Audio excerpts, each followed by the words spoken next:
তেষা, এই তেষা, উফ, এই মেয়েটা এত অলস কেন? এই, তুই সারা রাত কি করিস বলতো? সকাল সকাল ঘুম থেকে উঠতেই চাস না? তোর না কলেজ আছে? ওর তাড়াতাড়ি। ও মা, সকাল সকাল কেন এত ডাকাডাকি করো বলো তো? এত কষ্ট করে কত জায়গা খুঁজে জানো এই অ্যালার্ম ঘড়িটা এনেছি, কিন্তু তুমি একদিনও ঘড়িটাকে বাজাতে দাওনি। তার আগে তোমার অ্যালার্ম শুরু হয়ে যায়। বলছি কি মা জননী, একদিন তো এই ঘড়িটাকে কষ্ট করে বাঁচতে দাও। নিজের জমানো টাকা দিয়ে এনেছি। মা পরম যত্নে আমার মাথায় হাত বুলিয়ে দিলেন। আমার মনটা ভীষণ খুশি হয়ে গেল। সকাল সকাল আসমায়ের বকা না খেয়ে আদর পেলাম, যা হয় আর কি। কিন্তু এরপর যা বললো তাতে আমি বেহুশ না হয়ে পারলাম না। চলুন শুনি আমার মা আমাকে কি বললো।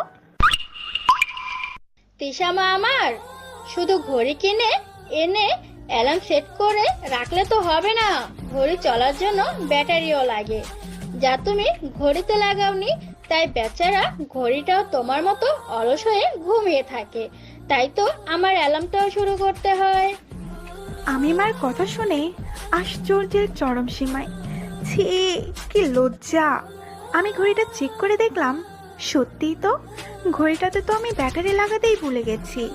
ও, এখন মনে পড়েছে, সেদিন আমার কাছে ঘড়ি কেনার পর টাকাই ছিল না।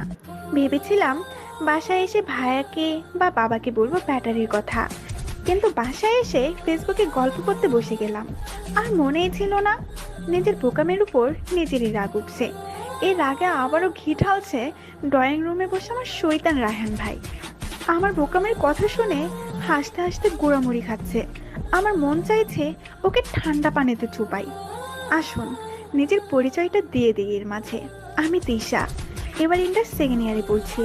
কয়েক মাস পর পরীক্ষা দিয়ে কলেজ লাইফে টাটা করব। আমাকে এতক্ষণ ধরে ডাকছিল আমার মা, একজন পাক্কা গৃহিণী। তার জীবনের একমাত্র প্যারা হলো আমি। বাবা সরকারি উচ্চ পদে কর্মচারী একজন, কিছুদিন পর রিটায়ার হয়ে যাবেন। আর হাসতে হাসতে যে ব্যক্তিটি গড়াগড়ি খাচ্ছেন, তিনি হলো আমার একমাত্র বড় ভাই রায়হান। বর্তমানে টিজিএন কোম্পানিতে কর্মরত আছেন। এই কোম্পানিটা রায়হান ভাইয়ের জিগির ফ্রেন্ড জিসানের। তবে রায়হান ভাই তার যোগ্যতায় জবটা পেয়েছে। রায়হান ভাই এখনো হাসছে। আর হাসবেন নাই কেন? আমি মাঝে মাঝে এমন বোকামার্কা কাজ করে ফেলি প্রায়,